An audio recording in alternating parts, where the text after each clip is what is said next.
Oh, seingat gue tuh ini tugas akhir ya. Oh iya, coba kita lihat dulu ya. Secara individu atau berkelompok, oke. Kita lihat. Ini kayaknya harus ke tempatnya nih ya. Nanti waktu udah mau lulus dah. IB nih liburan aja pada tanggal 14 Januari. Ya, tugas lagi pas IB nih. Nah ya sudah.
Assalamualaikum warahmatullahi wabarakatuh. Izin perkenalkan diri, nama saya Narendra Maheswara Permana dari kelas 12 IPS 1. Dan pada kesempatan kali ini, saya dan rekan saya, Faris Setiaji, akan melakukan penelitian tentang kearifan lokal yang ada di daerah setempat, tepatnya di Kota Bandung.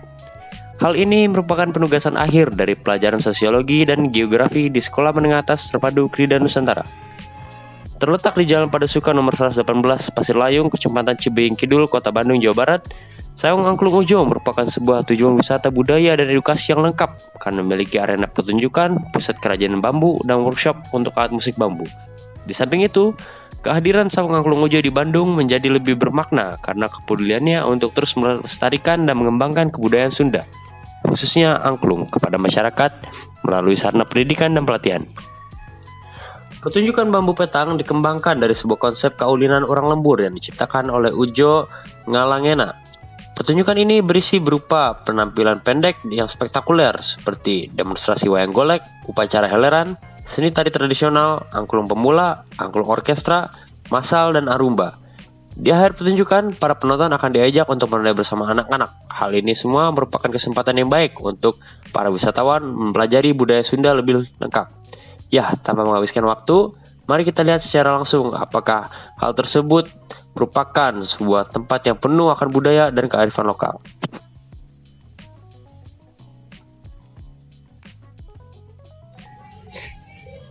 Ya, assalamualaikum warahmatullahi wabarakatuh. Waalaikumsalam warahmatullahi wabarakatuh. Kami Narendra Maheswara Permana dan Faris Setiaji dari kelas 12 IPS 1 akan melaksanakan penelitian kebudayaan di lokasinya tepatnya pada Saung Ujo di Kota Bandung, ya, Jawa Barat ya. Ya, seperti yang kita bisa lihat, ini merupakan tampang depannya dan tepatnya pada jam 1 siang pada hari ini kita akan menyaksikan pertunjukan angklung. Nah, ini merupakan bukti nyata dari kearifan lokal Kota Bandung dan adat Sunda, yaitu permainan angklung. Dan tempat ini merupakan tempat Berbicara tentang angklung, tentunya tidak bisa dilepaskan dari daerah Jawa Barat. Alat musik multitonal atau bernada ganda ini memang berkembang di masyarakat Sunda. Dalam tradisi Sunda masa lalu, instrumen angklung sebenarnya memiliki fungsi ritual keagamaan untuk mengundang Dewi Sri, atau yang bisa disebut Dewi Padi, lambang kemakmuran, agar turun ke bumi dan memberikan kesuburan pada padi. Angklung adalah alat musik tradisional yang berasal dari Jawa Barat yang terbuat dari potong bambu. Alat musik ini terdiri dari 2-4 tabung bambu yang dirangkai menjadi satu dengan tali rotan.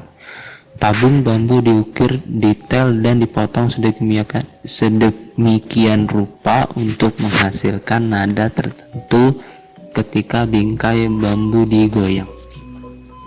Ya, dengan informasi yang telah didapatkan, mari kita mendengarkan hasil interview dari seorang moderator dari Saung Angklung Ujo. Warahmatullahi wabarakatuh. setelah kami menonton pertunjukan tadi, kami akan mewawancarai MC-nya bersama Kak Bila.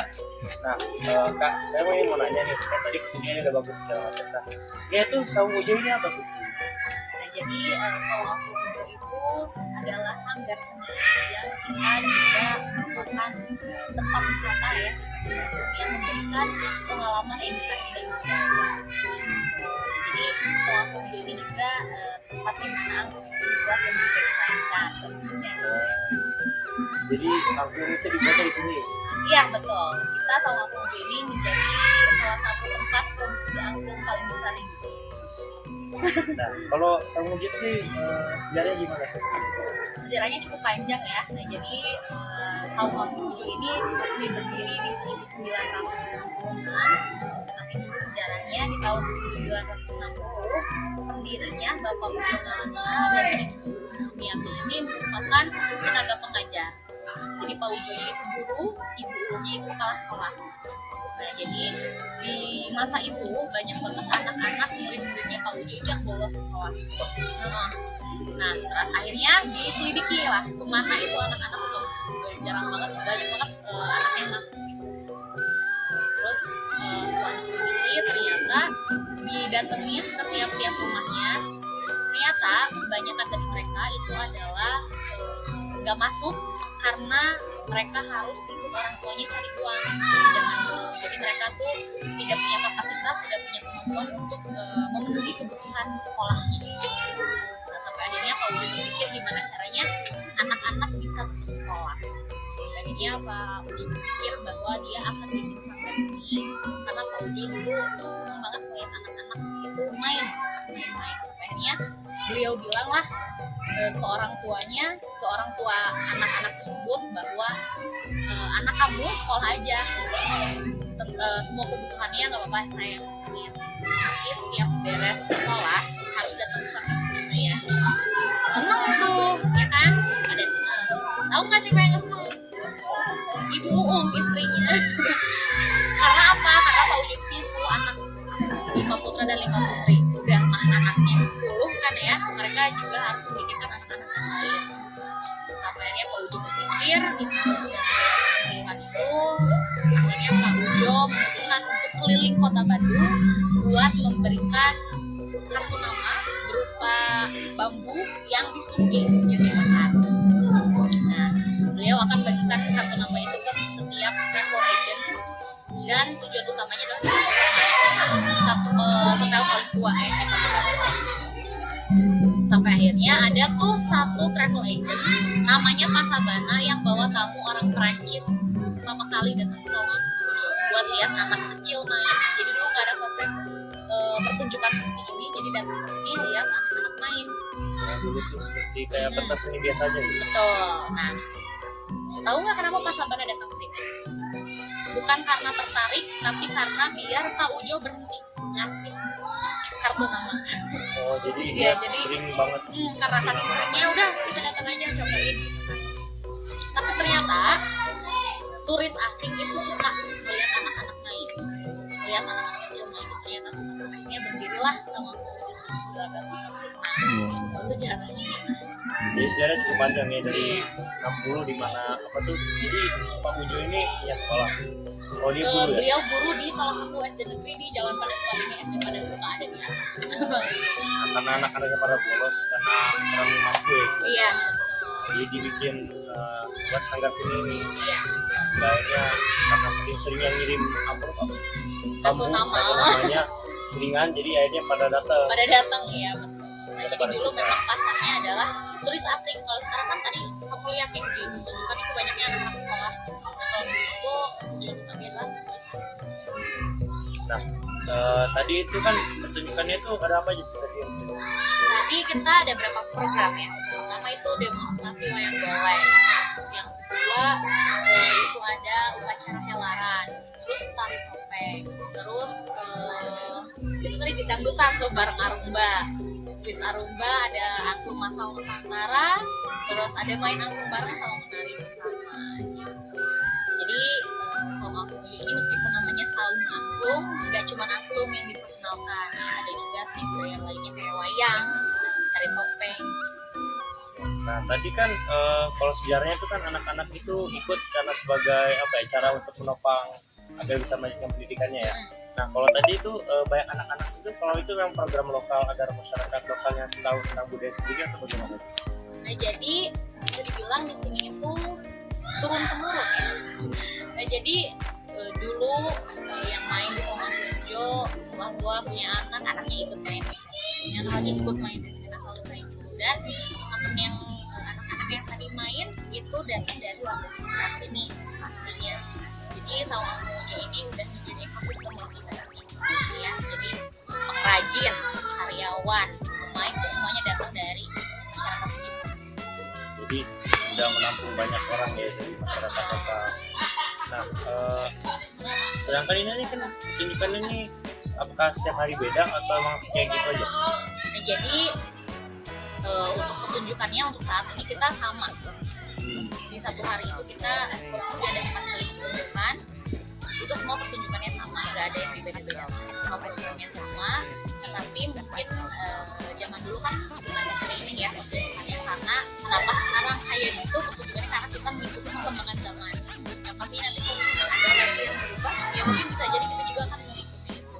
Jadi kita pertunjukannya itu mengikuti zaman. Betul, untuk saat ini pertunjukannya sama.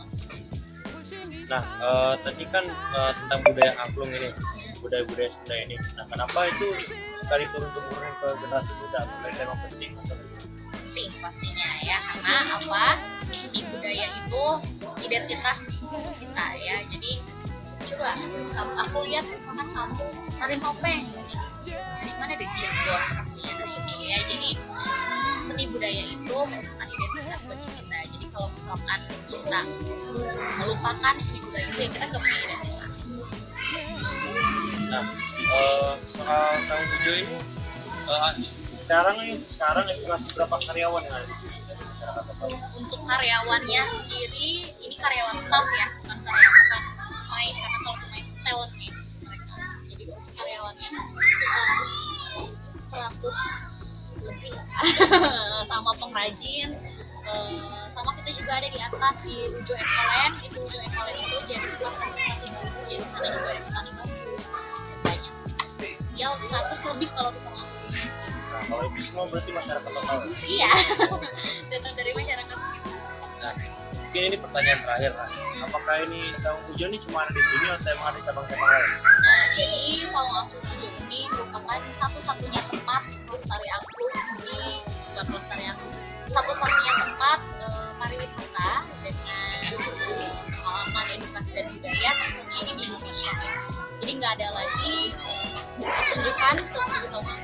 Kenapa? Karena kalau di Saung Pujo sendiri teman-teman gak cuma nonton tapi juga diajarin. Jadi memang cuma ada di sini dan memang awal sejarahnya juga emang dari sini, nggak pernah pindah. Iya, jadi bisa dibilang untuk Saung Pujo ini juga jadi titik peradaban angklung. Jadi orang-orang yang pada punya angklung di belakang Saung Pujo. Jadi istilahnya kalau pengen belajar angklung datang ke Saung Pujo. Iya. Ya mungkin itu aja yang kami bakal tanya. Terima kasih Kak Bunda atas waktunya dan terima kasih juga penonton, semoga bermanfaat. Amin. Terima kasih banyak. Ya, sekian. Mungkin sekian gitu saja yang bisa kami tampilkan pada video singkat kali ini. Untuk segala kesalahan dan keliruan mohon dimaafkan, dan terima kasih kepada ibu dan bapak guru serta para orang-orang yang membantu dalam pelaksanaan proyek ini.